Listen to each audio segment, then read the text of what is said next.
Assalamualaikum warahmatullahi wabarakatuh. Dan pernah kita bahas 5 sifat suratul Baqarah dari ayat 1 sampai ayat 5. Sifat muttaqin, alif lam mim dzalikal kitabu la raiba fihi hudan lil muttaqin. Siapa muttaqin? Allah terangkan, alladzina yu'minuna bil ghaibi wa yuqimuna as-salata wa mimma razaqnahum yunfiqun. Kalau kita perhatiin sifat muttaqin yang ada di dalam Al-Quran, selalu terbawa soal sedekah. Membuktikan soal infak dan sedekah di jalan Allah salah satu sifat muttaqin, tidak boleh terlepas. Buktinya di suratul Baqarah. Nanti kembali sedikit. Dari muttaqin. Dan coba nanti buktikan semua ayat. Saya perhatiin ayat dalam Al-Quran. Kalau kata al-muttaqin ini, kalau Allah membahas sifat muttaqin, pasti terbawa salah satu sifat mereka adalah kedermawan, berinfak, dharma, bersedekah. Saya baca awal surah Al-Baqarah, alif lam mim. Surah ayat kedua. Tidak, Al-Quran ini tidak ada sebarang syak padanya tentang datang dari Allah dan tentang sempurnanya. Ia boleh menjadi petunjuk bagi orang-orang yang tidak bertakwa. Kalau anda ingin mendapatkan petunjuk Al-Quran, ini Quran petunjuk, tapi bukan petunjuk bagi orang-orang macam-macam. Dia hanya petunjuk bagi orang muttaqi, orang yang bertakwa, orang yang beriman. Baru Al-Quran ini menjadi petunjuk. Jadi maksudnya petunjuk apa? Dalam agama, dalam ibadah, dalam usaha, dalam rumah tangga, dalam mendidik anak, mencari rezeki dan nafkah, dalam segala hal urusan kita dunia akhirat. Al-Quran selalu akan bukakan jalan menjadi petunjuk bagi kita. Artinya Al-Quran menjadi pemimpin kita dalam segala hal. Tapi sebelum kita mendapatkan petunjuk itu, dan sebelum Al-Quran menjadi pemimpin bagi kita, mesti kita memiliki beberapa macam sifat, yaitu yang dinamakan sifat muttaqin, yaitu orang-orang yang beriman kepada perkara-perkara yang baik dan yang mendirikan, yaitu mengerjakan sembahyang, serta membelanjakan, yaitu mendermakan sebahagian dari rezeki yang kami berikan kepada mereka. Mendermakan sebagian yang kami telah yang memberikan siapa? Allah berikan 100, minta 2,5, 2,5 saja. Padahal kalau Allah minta semua, wajib kita sami'na wa ta'na. Tapi karena Allah tahu manusia punya sifat kikir. Tahu kikir? Pelit. Faham? Sudah fahamlah. Oleh karena itu Allah tahu sifat manusia itu bakhil. Bakhil, biar pakai bahasa Arab saja. Allah tahu sifat manusia bakhil. Semuanya apa yang dia miliki mau menjadi kekal. Dia manusia tidak harap habis. Kalau malah boleh tambah, jangan kurang. Oleh karena itu Allah tahu sifat manusia. Allah tidak memerintahkan untuk kurbankan semua harta, tapi Allah hanya minta yang wajib 2,5%. Di luar wajib anda bebas. Ini kembali kepada iman kita. Begitu Sayyidina Abu Bakar melihat Rasulullah mau berhijrah, dia datang bawa semua harta. Ditanya, ya Rasul, apa ini? Ya Rasul, ini semua harta saya. Semua harta? Tidak ada yang tertinggal? Tidak ada yang tersisa? Tidak ada. Terus keluarga, istri, urusan-urusan ini Allah. Tapi kita belum sampai iman macam itu. 2,5% masih berat. Apalagi mau macam Sayyidina Abu Bakar. Umar bin Al-Khattab radhiyallahu anhu yang sebagai sahabat juga sangat mulia, belum boleh menjadi iman macam dia datang dengan separuh harta. Apa ini? Ditanya sama Rasul. Ya Rasulullah, ini separuh harta saya ikhlaskan untuk. Terus apa yang kamu tinggalkan untuk keluargamu? Ya separuhnya masih ada. Tapi begitu dia melihat Sayyidina Abu Bakar menurbangkan semua harta, kata Umar bin Khattab radhiyallahu anhu, tak ada yang boleh kalahkan Abu Bakar. Tak ada yang boleh. Oleh karena itu saya minta jangan coba-coba macam Abu Bakar. Nanti dianggap orang itu gila sakit jiwa. Apalagi masa ini ya, tidak sesuai. Tapi Allah memberikan di luar wajib yang 2,5%, Allah kasih anda bebas. Bebas apa? Ini wa mimma razaqnahum. Allah kasih banyak rezeki, Allah tidak minta semuanya, tapi Allah minta sebagian. Tapi sebagian bagaimana? Harus kita juga pintar menilai. Kalau lagi kita sakit, berapa kita kurbankan untuk kita sembuh?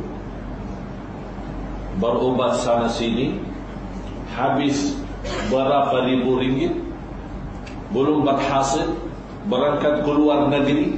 Kalau kita orang mampu dan kaya, supaya boleh sembuh, berarti kita bersedia untuk diri kita sembuh, mengorbankan semua harta kita. Begitu kita lagi sakit dan Islam mengajarkan sedekah menyembuh sakit, malah kita keluarkan hanya 1 ringgit. Ya Allah, sembuhkanlah. Wah, macam mana ya? Kalau untuk hospital kita sudah bayar sekian ribu, tapi kalau untuk di jalan Allah kita hanya sedikit saja. Dan selalu kita berkata, lebih baik sedikit ikhlas daripada banyak tapi tidak ikhlas. Sambil menjadi kata ini sudah dikenal semua. Semestinya kita ubah kata ini menjadi yang lebih baik banyak ikhlas daripada sedikit tidak ikhlas. Itu yang mesti kita amalkan. Karena kita yakini semua dari Allah. Boleh jadi Allah kun fayakun habis semua. Tapi harta yang mulia di tangan orang mukmin mukminah yang selalu berguna untuk agama, bukan berguna untuk diri. Kalau kita berjuangkan untuk agama, akan Allah urus diri kita dan keluarga kita. Balik Ali Imran.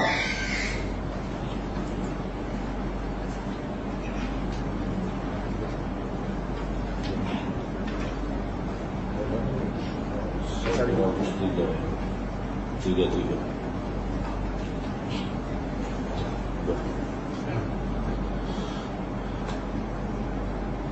Yang disediakan untuk orang yang muttaqin. Siapa sifat mereka dan apa sifat mereka Allah jelaskan. Al-Imran 134, yaitu orang-orang yang mendermakan hartanya pada masa senang dan susah, dan orang-orang yang menahan kemarahannya, dan orang-orang yang memaafkan kesalahan orang. Dan ingatlah, Allah mengasihi orang yang berbuat perkara-perkara yang baik. Ini di sini Allah mengkaitkan antara dharma saat senang dan saat susah. Kemudian menahan marahannya. Di sini ada kaitan. Rahasianya orang yang selalu dharma mengobati emosi.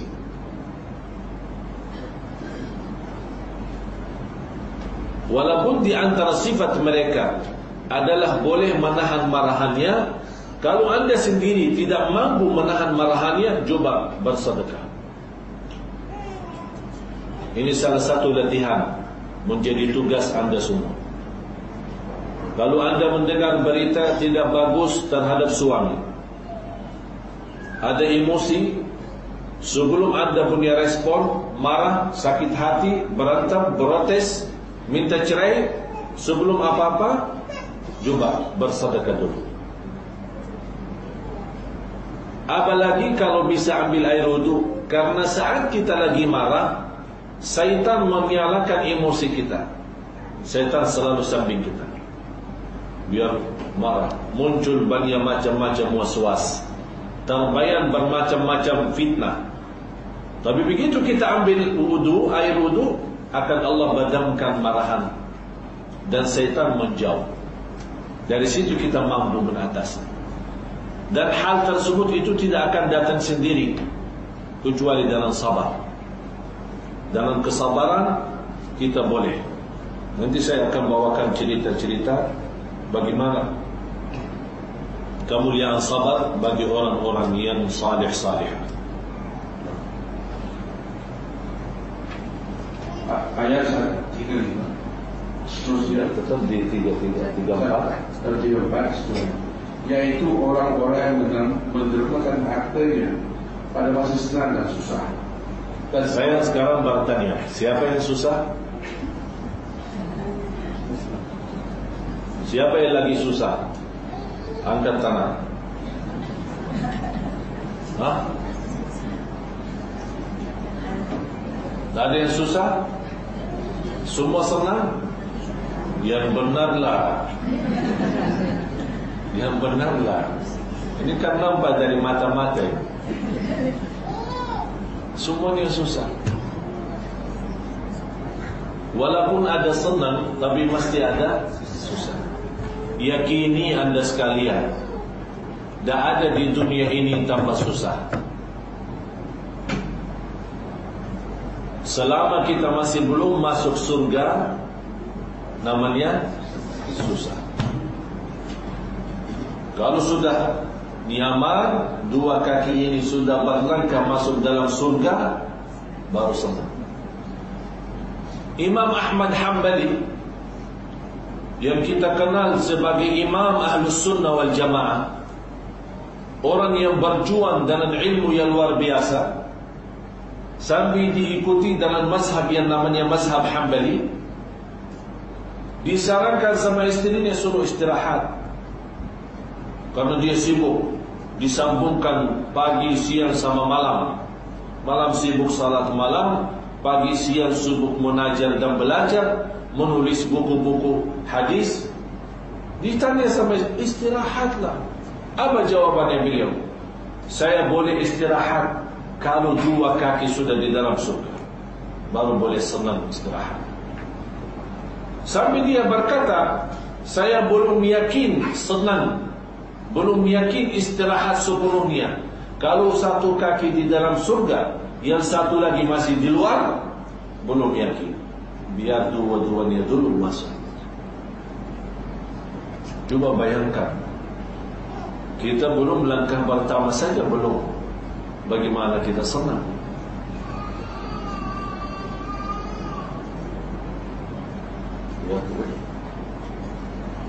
Dan orang-orang yang menahan kemarahannya, dan orang-orang yang memaafkan kesalahan orang. Dan ingat, Allah mengasihi orang-orang yang berbuat perkara-perkara yang baik. Mau dapat dicinta Allah, mau dapat dicintai Allah, ini sifat mereka. Wallahu yuhibbul muhsinin, orang yang berbuat baik. Dan rahasia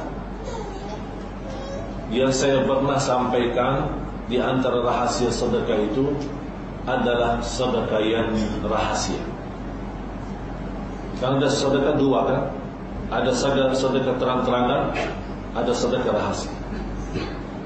Itu rahasia artinya kita berjuang untuk agama Allah, tapi tidak boleh ditahu sama siapa-siapa.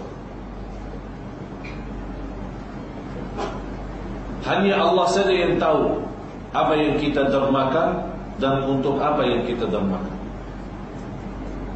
Ini salah satu luar biasa.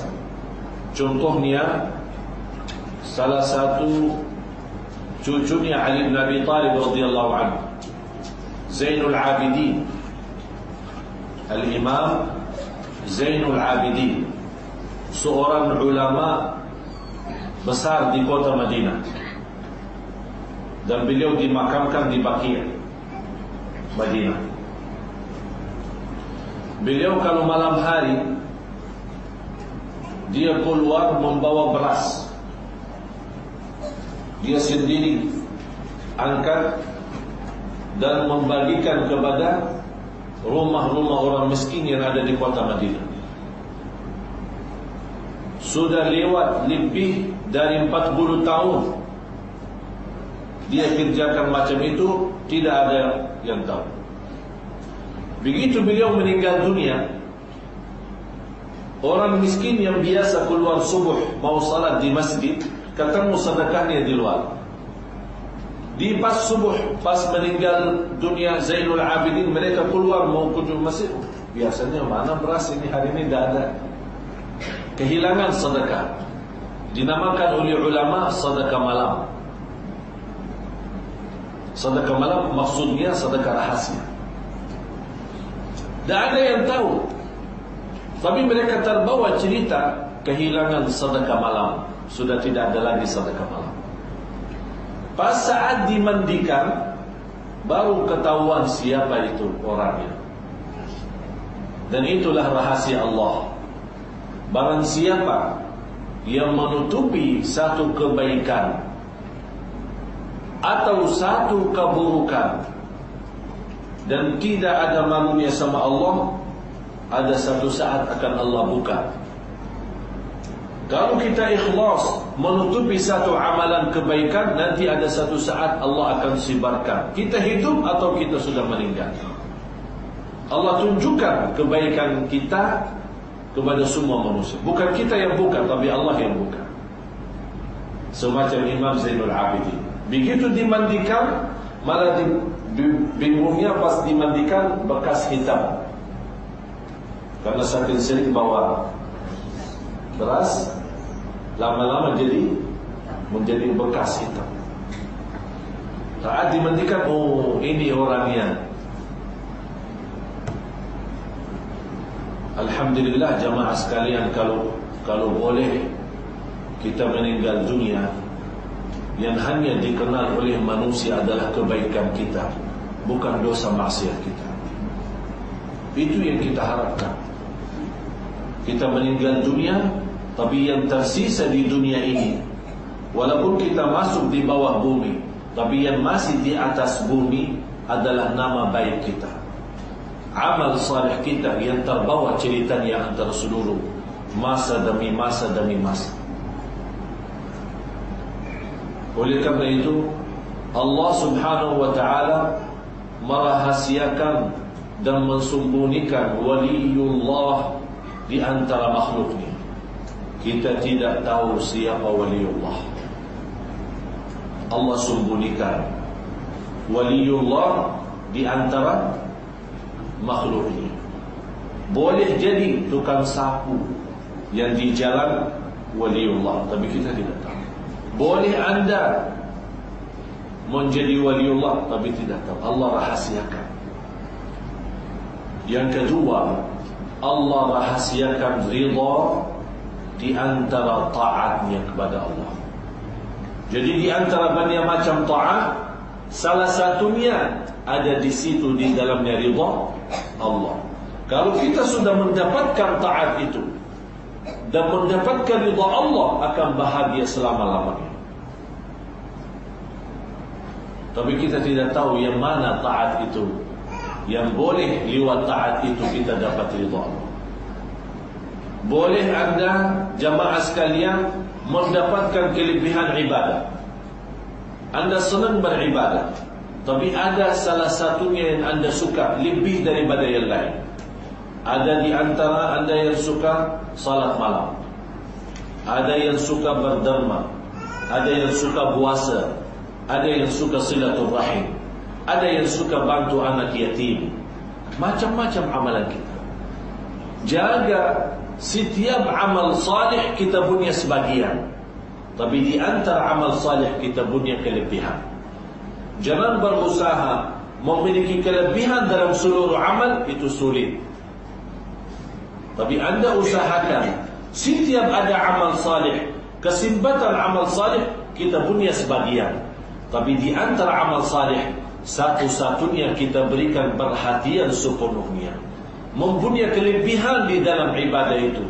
Boleh jadi di dalam ibadah itu yang kita suka, di dalamnya ada ridha Allah. Kalau kita sudah dapat ridha Allah, Masya Allah, sudah selesai. Itu namanya surga Allah di dunia. Barang siapa yang masuk surga Allah di dunia, pasti masuk surga Allah di akhir. Ada seorang bicara sama saya, mau operasi, mau masuk hospital, terus mau operasi jantung. Kalau operasi kan lumayan, boleh ambil banyak masa.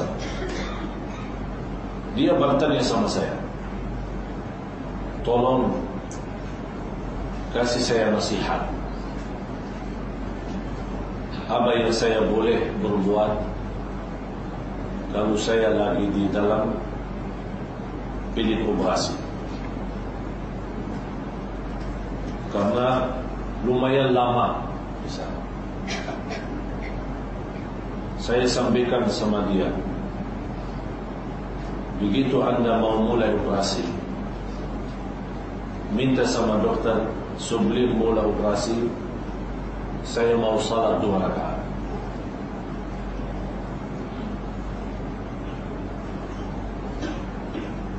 Karena saya harap anda boleh mendapatkan salat di bilik operasi yang kira-kira sebelumnya tidak pernah ada orang salat di situ. Biarkan saja salatnya dalam keadaan berbaring di atas kasurnya, tidak menjadi masalah. Tapi harapan saya waktu memberikan nasihat, di tempat itu tidak pernah terfikir orang mau salat di dalam. Oleh karena itu, kita berusaha jamaah sekalian memiliki amal saleh yang kira-kira menurut fikiran kita, pandangan kita, belum pernah ada orang lakukan amal macam itu. Apa itu amal? Adalah tempat ibadah atau amal sendiri? Apa itu sedekah? Apa itu silaturrahim? Apa itu qiyamul lail? Milih saja mana yang anda mampu. Itu luar biasa dahsyatnya. Dan boleh jadi tempat itu menjadi salah satu ibadah yang Allah ridha. Kalau Allah sudah ridha, berarti akan Allah terima. Kalau Allah terima, kita akan selamat dunia akhirat. Jamaah sekalian, hidup kita di dunia ini sangat serius. Tidak ada kesempatan kita meminta ridha Allah subhanahu wa ta'ala hanya di dunia ini. Karena dunia daru amalin, la daru jaza. Dunia ini tempatnya beramal, bukan tempatnya balasan. Dan nanti di akhirat tempatnya balasan. Tidak ada kesempatan untuk beramal, karena sudah habis masa. Inilah saatnya kita berjuang untuk mendapatkan ridha Allah.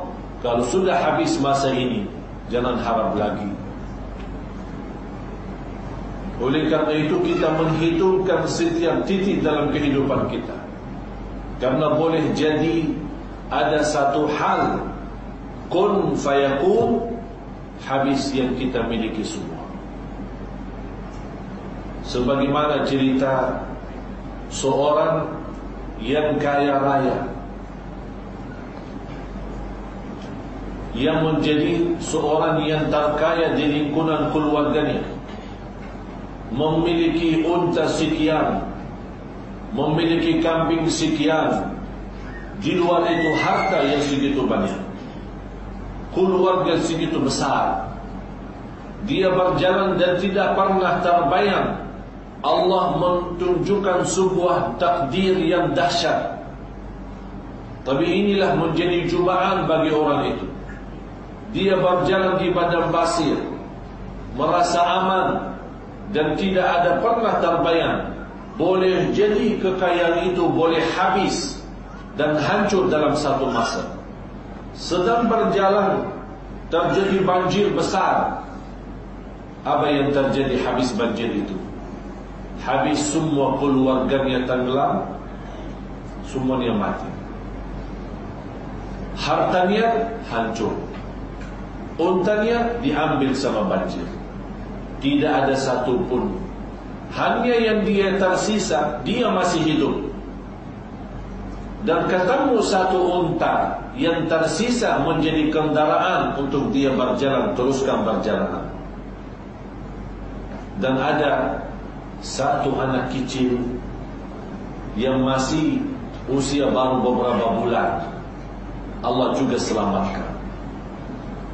Begitu dia membayangkan ada masih kendaraan unta yang dia boleh pakai dan masih ada tersisa dari keluarganya, dia lupa ujian yang begitu dahsyat dan besar. Dia mengucapkan Alhamdulillah. Belum selesai kata Alhamdulillah, dia melihat untanya lari. Dia kejar untanya karena satu-satunya kendaraan. Begitu dia sibuk mengikuti unta itu, perhatiin ke belakang, anaknya yang baru beberapa bulan datang dimakan serigala. Dilihat dalam pandangan mata sendiri. Dia mau kembali untuk menyelamatkan anaknya. Tidak sampai ke situ sudah dihabis makan sama serigala. Dia lari kembali, sudah tinggalkan ini. Dia lari ketemu unta itu. Begitu dia mendekati unta, malah unta mengangkat kakinya dan kena kepalanya. Jatuh dan langsung pecah dia punya kepala, berdarah dan langsung menjadi buta. Kun fayakun, menjadi nol, yang baru saja tidak lebih dari 10 menit, baru saja kaya raya. Allah subhanahu wa ta'ala memberikan cubaan yang begitu dahsyat. Anaknya dimakan serigala, untanya dimukul sampai dia menjadi orang buta dan pecah kepalanya. Dia tidak boleh apa-apa. Begitu dia bertemu sama seorang, bertanya, bagaimana keadaanmu? Dia menceritakan keadaan peristiwa yang terjadi. Habis itu orang bertanya, apa ucapanmu sesudah itu? Dia berkata, Alhamdulillah, masih punya kalbu beriman kepada Allah dan lidah menyebut nama Allah. Subhanallah. Kira-kira sejauh mana cubaan kita yang kita dapat? Sejauh mana ujian yang kita terima? Saya yakin belum sampai sejauh cubaan macam itu. Kita belum sampai sejauh itu. Dan Allah Maha kasih sayang.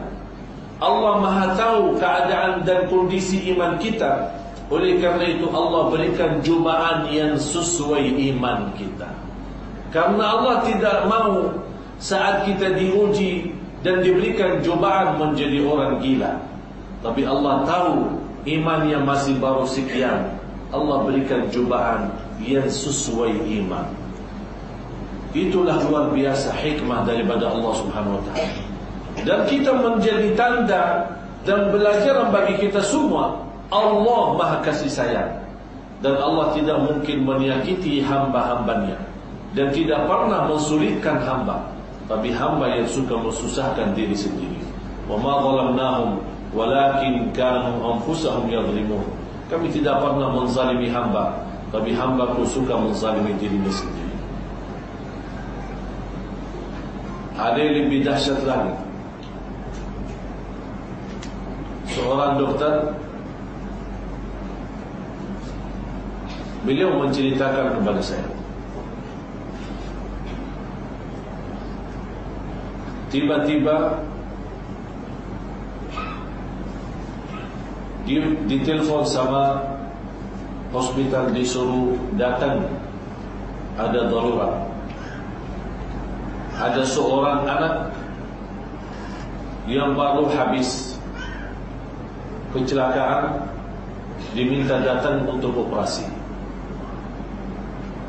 Dia tinggalkan urusan dan tidak ada pilihan karena ini satu-satunya dokter yang ada di kota. Begitu dia datang, orang tua anak yang sakit marah dan protes sama dokter ini. Kamu tidak punya rasa, kamu tidak tahu diri, kamu macam ini macam itu. Saya sudah punya anak menunggu sekian lama. Kenapa kamu terlambat? Kenapa kamu begini begitu? Dokternya hanya membalas senyum. Dan dia berkata, maaf, itulah usaha saya. Dan begitu saya terima telepon, saya segera datang. Dan saya tinggalkan banyak urusan. Dan saya lagi banyak urusan yang lebih jauh penting daripada itu. Tak ada urusan lain. Ini anak saya mesti diselamatkan. Kata dokter, saya seorang manusia. Kalau Allah mentakdirkan anakmu selamat, insya Allah akan selamat.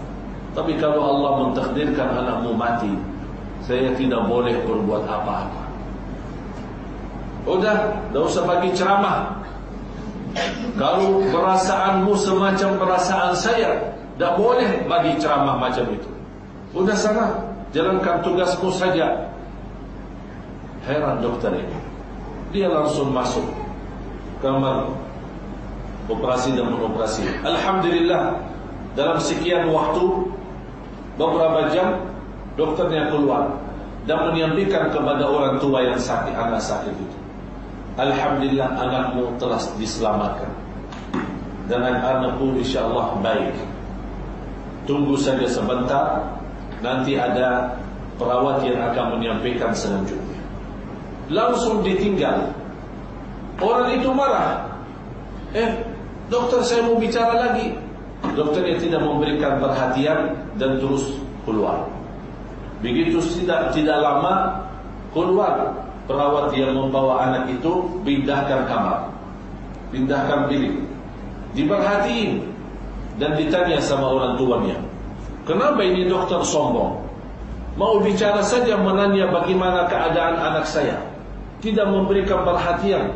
Dan dia berkata sana-sana saja sama perawat yang memberikan tahu apa urusan atau apa alasan keadaan anak. Begitu dia menceritakan kepada perawat, malah perawat ikut nangis. Kok saya sekarang bertanya samamu, kamu ikut nangis? Apa ini hospital yang aneh? Dokternya ditinggal, ini perawat nangis. Dia tidak tahu ada apa.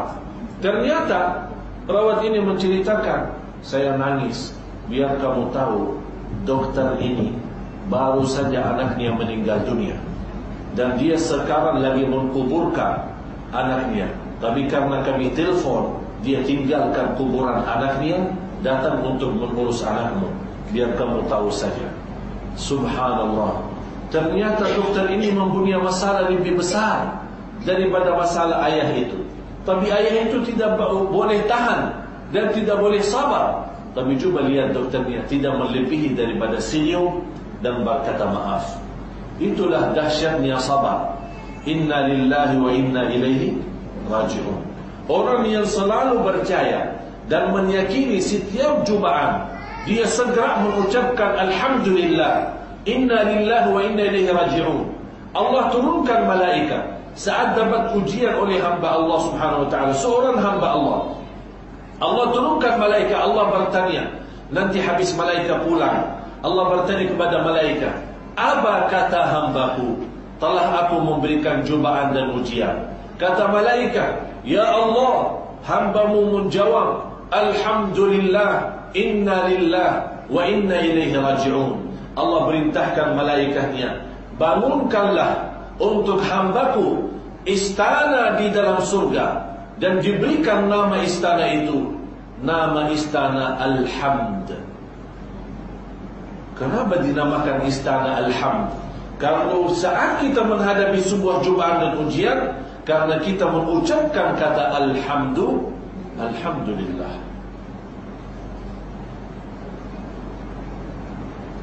Oleh karena itu jamaah sekalian, jangan anda saat menghadapi cubaan dan ujian langsung mengambil respon yang tidak baik. Ambillah hikmahnya dulu, supaya nanti tidak nyesal dan tidak menjadi hal-hal yang lebih dahsyat lagi. Saya bawakan cerita lagi, boleh ya? Oh, senang ceritanya.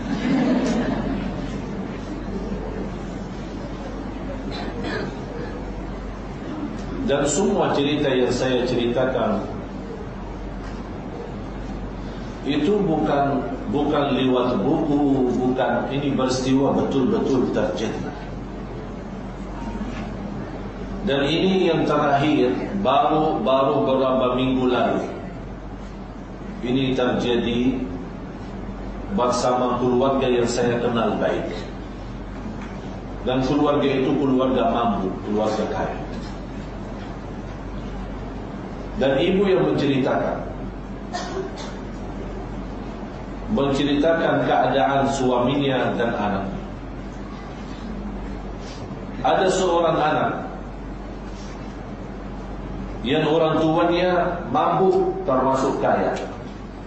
Dijanjikan sama ayahnya, kalau tahun ini kamu mendapatkan nilai yang bagus,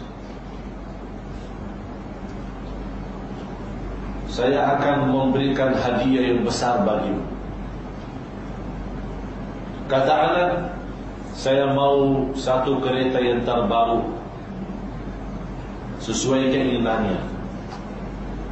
Kata ayahnya, tunjukkan saja mana kereta yang kamu suka, saya akan belikan.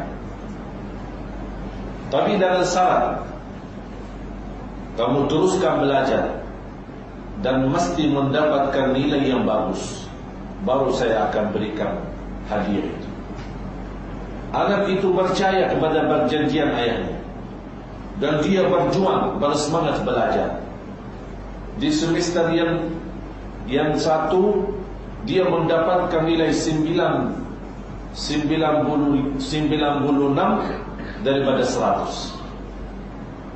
Dan dia membawakan ijazahnya dari sekolah, dari universiti, dia pulang ke rumah. Dan dia membawakan kabar gembira, perjuangan saya sudah berhasil.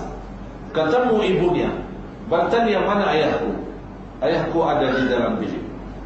Terus dia masuk mencari ayahnya, dan dia tunjukkan kepada ayahnya, ini alhamdulillah saya berhasil. Sekarang tinggal giliran ayahku menepati janjinya. Kata ayahnya, saya siap, tapi saya berikan tawaran yang lebih. Kalau mau terima tawaran saya, silakan. Sekarang tinggal 1 semester lagi mau tamat. Kalau anda boleh berjuang lagi, mendapatkan nilai yang sama, atau boleh lebih baik, saya akan memberikan yang terbagus untukmu, yang kamu suka. Tinggal anda milih saja. Kata anak itu, saya tetap berjuang, dan saya menahan tidak menerima hadiah sekarang. Biarkan saya tamat semester terakhir. Dia masuk, dan alhamdulillah berhasil dalam belajar, dan mendapatkan 98 daripada 100. Dan dia gembira dan senang kembali ke rumah, dan dia tunjukkan kepada orang tuanya perjuangannya sudah berhasil. Begitu dia ketemu ayahnya, langsung dia tunjukkan, ini ijazah saya 98 yang sesuai keinginan ayahku, malah lebih bagus daripada semester yang sebelumnya. Sekarang mana janjian ayahku? Kata ayahnya, ini saatnya saya memberikan dan menepati janji. Masuk biliknya sendiri, dan anak itu menunggu di bilik sendiri. Kemudian ayahnya membawakan satu kotak. Satu kotak yang di dalamnya terisi hadiah untuk anaknya. Begitu anak menunggu di bilik sendiri, datang ayahnya dan diberikan kotak itu. Anak dan senang dan gembira, membayangkan bermacam-macam hadiah. Begitu dia buka kotak itu, malah ternyata di dalam kotak itu adalah isi Quran. Anak itu marah dan protes sama ayahnya. Saya sudah berjuang setengah mati, hampir mau mati, untuk mendapatkan nilai yang sesuai keinginan ayahku. Akhirnya ayahku memberikan Quran. Saya tidak mau Quran. Saya mau kunci mobil mana yang ayah janjikan. Langsung dia protes dan marah, emosinya tinggi. Dia membawakan kotak itu dan isinya Al-Quran dan melimparkan ke muka ayahnya. Kemudian kotak itu jatuh. Kemudian tanpa sadar, anak itu melarikan diri dari rumah. Dan saya tidak bakal kembali lagi ke rumah itu. Dan saya tidak mau memiliki ayah semacam itu. Pergi. Beberapa bulan sekian, anak itu mulai sadar, merasa salah besar, dan perbuatannya betul-betul dahsyat. Dia mau sekarang macam mana cara jalannya keluar supaya saya kembali dan minta maaf. Bertemu sama seorang imam dan dia menceritakan kondisi dan keadaan yang terjadi. Kata imam, segera kembali ke rumah dan minta maaf sama orang tua. Mudah-mudahan dalam pemaafan mereka Allah ampuni salah. Dia kembali segera dan begitu masuk ke rumah bertemu dengan ibunya sendiri. Ibunya sendiri sepertinya lagi sedih dan nangis. Dia bertanya, ibu, mana ayahku? Saya mau datang minta maaf. Dan dia sambil mencium kaki ibunya. Kata ibunya, anakku, ayahmu baru saja kemarin meninggal dunia. Cuba bayangkan apa yang dihadapi oleh anak itu. Kenapa ayahnya meninggal dunia? Karena saat dilimpar kotak itu di mukanya, ayahnya sendiri kaget dan langsung menjadi stroke, kemudian akibatnya mati. Itulah yang terjadi terhadap ayahnya. Begitu anak, begitu mendengar berita ayahnya meninggal dunia, dia sudah merasa putus asa dalam kehidupan. Dan dia masuk ke dalam bilik sendiri. Apa yang terjadi dalam bilik sendiri? Dia melihat kotak yang sendiri dia lemparkan ke muka ayahnya, yang ada di dalamnya Al-Quran, masih di posisi yang sama, tidak ada siapapun yang memindahkan. Begitu dia perhatiin, ternyata yang di dalam kotak itu bukan Quran, tapi kotak kecil yang gambarannya gambar Quran. Di dalam kotak yang kecil itu adalah kunci kereta yang dia inginkan. Begitu dia melihat kunci kereta di dalam kotak yang gambarannya macam Quran, langsung dia berteriak dan sekarang di hospital sakit jiwa.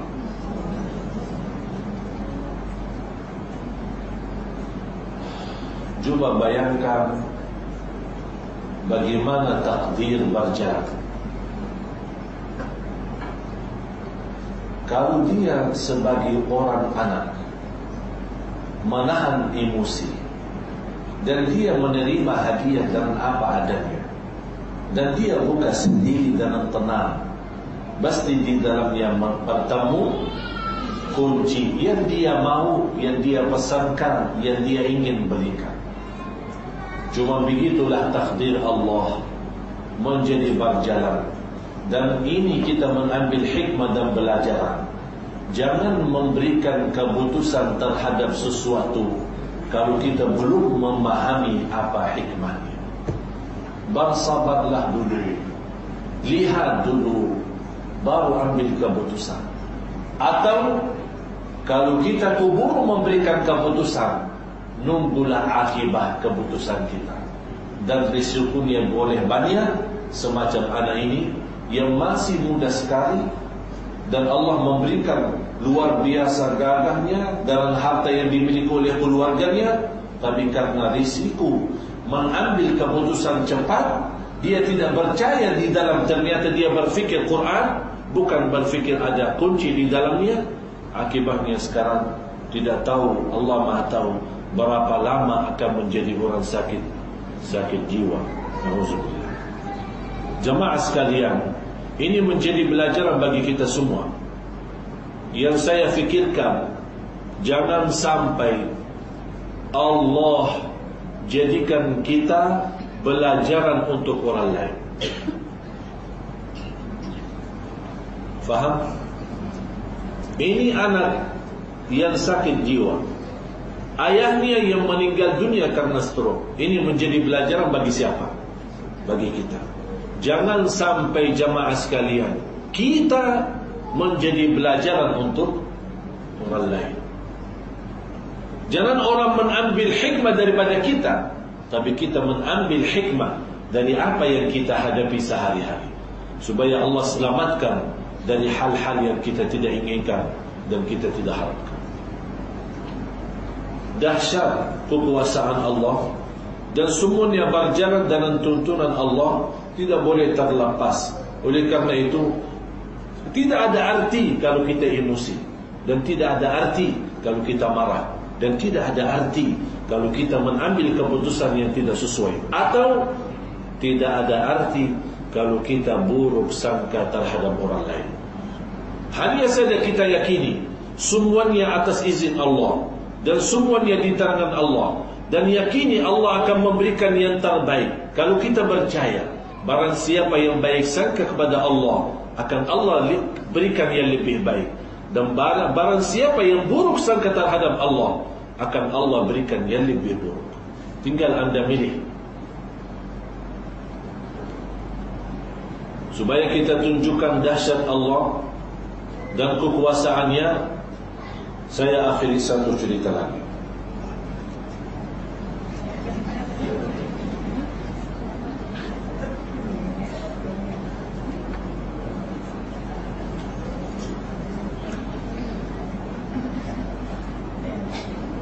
Nanti saya sempatkan untuk tanya jawab, soal jawab. Kalau ada yang ingin boleh. Kalau tidak ada soal jawab, kita insyaAllah bukakan cerita yang selanjutnya.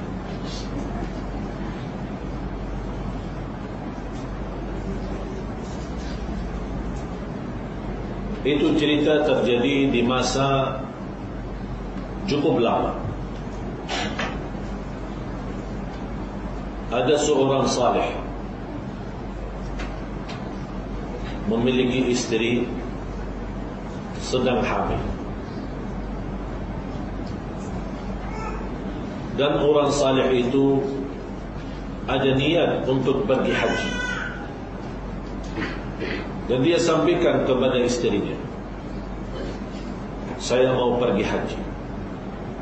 Tapi istrinya tidak mengizinkan. Alasannya, siapa yang urus aku, apalagi saya sedang hamil. Kata suaminya, ini kesempatan musim haji, dan saya orang tidak boleh tinggalkan haji, apalagi mampu.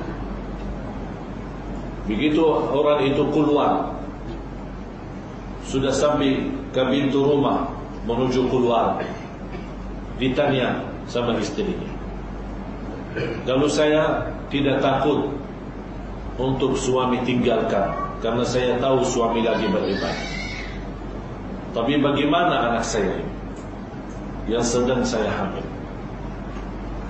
Siapa yang urus mereka? Dan bagaimana supaya bisa dan boleh melindungi anak ini? Suaminya kembali lagi, dan dia taruh tangan kanan di atas perut istrinya, dan dia berkata, ya Allah, aku titipkan anak ini menjadi titipan kepadamu ya Allah. Dan kemudian keluar, supaya kita tahu bagaimana dahsyat kekuasaan Allah, apalagi saat kita yakin berdoa kepada Allah Subhanahu wa ta'ala. kehilangan suaminya sekian lama berhaji, habis bulan dari musim haji karena lumayan perjalanan jauh, kembali ketemu dengan keluarganya. Dia bertanya, begitu disambut sama keluarganya, diberitahu istrinya telah meninggal dunia. Dia mendapat berita semacam itu. Dia berkata, Alhamdulillah, inna lillah wa inna ilaihi raji'un. Kemudian di malam hari dia lagi berkumpul dengan keluarganya. Terlihat sebuah asap yang keluar dari kuburan, dan dia bertanya, ini apa? Dia keluarganya menyampaikan, ini selama saat kita kuburkan istrimu, dari waktu itu sampai sekarang setiap malam keluar asap itu dari kuburan istrimu. Dia berkata, saya tahu istri saya betul. Dia seorang wanita yang salihah, yang suka puasa setiap hari, dan suka salat malam setiap malam, dan suka berdharma dan bersedekah. Dan saya yakin tidak mungkin Allah mengecewakan perbuatannya dan amal salihnya. Pasti ada sesuatu di belakang asap itu. Itu bukan tanda siksa, karena dia betul-betul seorang wanita yang salihah. Dia mengajak keluarganya, sama-sama kita bongkarkan kuburan itu. Akhirnya dia bongkarkan. Apa yang terjadi? Melihat istrinya yang sudah meninggal dunia di dalam kubur dalam keadaan duduk, dan di depannya ini ada anaknya sendiri yang masih hidup. Dan anak sendiri bersuara, dan dia berkata, ayah, aku titipan Allah yang kamu titipkan, ambillah titipanmu. Kemudian turun dan membawa anaknya sendiri, kemudian menguburkan kembali istrinya. Saya mengambil pelajaran, Allah mentakdirkan, karena ini orang saleh percaya, kalau kita seorang pasrah kepada Allah. Cuba bayangkan sampai istrinya dikuburkan, tapi karena dia pernah berkata, ya Allah, aku titipkan anakku ini, Allah masih menjaga titipannya sampai dia pulang. Kata ulama, kalau orang ini berkata, ya Allah, aku titipkan istriku dan anakku, kata ulama, pasti akan mendapatkan dua-duanya. Tapi itulah takdir Allah, tidak menggerakkan lidahnya untuk berkata, aku titipkan istri dan anak, tapi Allah gerakkan lidahnya untuk berkata, aku titipkan anakku. Allah masih menjaga anaknya. Kesimpulannya jamaah sekalian, semuanya dalam takdir Allah. Apa yang kita berikan, apa yang kita terima, sudah tertulis. Sudah tertulis. Oleh karena itu, jadi anda orang yang berjuang untuk agama Allah, supaya kita sendiri boleh mendapatkan nama kita tertulis di langit. Tertulis nama kita sebagai hamba yang terpilih, hamba yang dimuliakan Allah subhanahu wa ta'ala, hamba yang Allah anugerahkan hatinya untuk berjuang untuk agama Allah. Karena agama Allah sendiri akan tersebar, agama Allah akan menjadi menang, agama Allah akan dikenal oleh semua manusia di muka bumi tanpa berturunan manusia. Tapi kita membantu agama Islam bukan untuk Allah, tapi sebenarnya untuk diri kita sendiri. Karena semuanya kembali manfaatnya untuk diri kita sendiri. Jemaah sekalian, Allah subhanahu wa ta'ala maha adil, dan Allah maha baik. Sungguh kadang-kadang kita terbayang berlaku kita sehari-hari. Hanya Allah maha tahu apa dosa kita, dosa pandangan mata kita, dosa langkah kita, dosa tangan kita. Tapi Allah subhanahu wa ta'ala masih maha sabur. As-sabur, salah satu nama Allah As-sabur, maha sabar. Masih Allah subhanahu wa ta'ala menahan marahannya terhadap kita, walaupun berlaku kita memalukan di hadapan Allah subhanahu wa ta'ala. Kita belum boleh menjadi orang yang benar-benar ikhlas lahir batin untuk agama Allah. Qul inna salati wa nusuki wa mahyaya wa mamati lillahi rabbil alamin. la syarika lahu wa bidzalika umirtu wa ana minal muslimin. Itu yang mesti kita bayangkan dan kita berjuangkan untuk Allah, karena semuanya akan kembali kepada diri kita sendiri. Faman ya'mal mithqala dzarratin khairan yara wa man ya'mal mithqala dzarratin syarran yara. Oleh kerana itu jamaah sekalian, kita hidup dengan apa adanya. Kita hidup dengan apa adanya. Kita percaya Allah Maha Baik. Kita percaya Allah Maha Kasih Sayang. Allah tidak mungkin menyakiti hati kita. Oleh kerana itu kita berusaha mencari ridha Allah, akan Allah menjadikan kita ridha di dunia dan di akhirat. Wa amma bi ni'mati rabbika fahaddits. Dalam segala nikmat Allah terhadap kita, yang kita selalu ingat dan syukur kita kepada Allah Subhanahu wa taala. Mudah-mudahan dengan kehadiran jemaah sekalian, semuanya yang hadir senantiasa mendapatkan ridha Allah Subhanahu wa taala. Mudah-mudahan semua yang hadir diselamatkan oleh Allah dunia akhirat. Marilah kita sama-sama berdoa. Saya minta dalam kesempatan ini,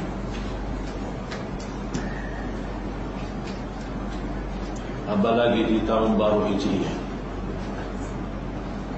ini menjadi kuliah duha yang pertama bagi anda semua.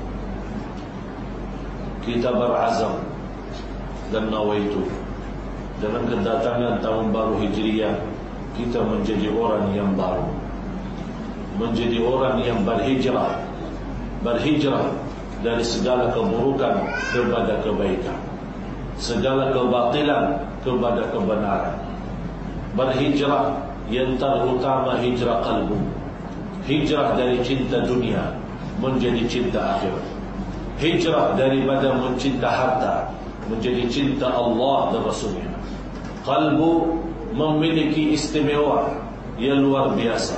Jadi semuanya mesti ada perubahan dengan azam. فَإِذَا عَزَمْتَ فَتَوَكَّلْ عَلَى اللَّهِ. Berazam sungguh-sungguh kita mau berbuat perubahan untuk diri kita sendiri, untuk agama Allah, untuk keluarga kita, dan untuk Al-Quran, supaya Allah Subhanahu wa ta'ala merubah kehidupan kita menjadi lebih bahagia, lebih nyaman, lebih lancar, dan lebih berkah rezeki kita, lebih berkah kehidupan kita, dan lebih indah dan khusyuk kita di dalam segala ibadah kita. Marilah kita sama-sama berdoa. Nanti habis.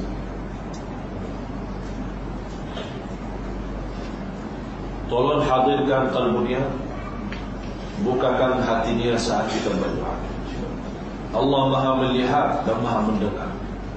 Allah sendiri yang Maha tahu apa isi hati kita semua. Allah Maha sendiri yang tahu segala keperluan kita, segala hajat kita, hajat lahir, hajat batin, hajat dunia dan hajat akhirat. Mudah-mudahan dengan kekhusyuan kita, mudah-mudahan dengan keikhlasan kita, dengan kebersihan hati kita, Allah Subhanahu wa ta'ala mendengar doa kita dan mengkabulkan dan mengijabah permohonan kita, agar semua yang hadir tidak ada yang keluar dari surau As-Sabah saat ini, insya-Allah mendapatkan ridha Allah pula. Amin ya rabbal alamin.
Semoga bermanfaat. Yang sudah subscribe, semoga diberikan kesehatan dan keberkahan. Wassalamualaikum warahmatullahi wabarakatuh.